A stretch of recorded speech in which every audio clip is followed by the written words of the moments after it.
এটা সব থেকে ভালো হয়েছে চুনা মাছের ঝালটা খুব ভালো। ও দারুন।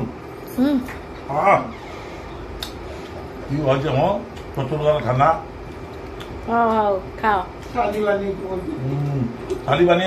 বানিয়েছে ও ও এটা পোড়া মাছ ও হো কি দারুন গো, কি দারুন হয়েছে।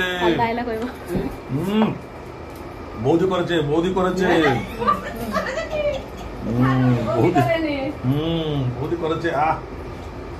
তাহলে পোড়া মাছটা টেस्ट ଲାଗୁଛି, ଚୁନା ମାଛ ବି ଟେଷ୍ଟ ଲାଗୁଛି। ଆଉ ବଡ଼ ମାଛ ତ କେବେ ଖାଇପାରିବୁନୁ, ସେଥିପାଇଁ ଚୁନା ଆଉ ପୋହଳାରେ କାମ ଚଳେଇଦେବାର ଅଛି। ଆଉ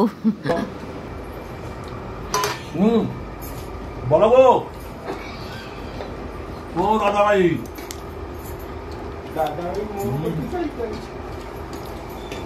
চশমা খুলে দাও, পেটটাকে ঠুসে খাও। করছে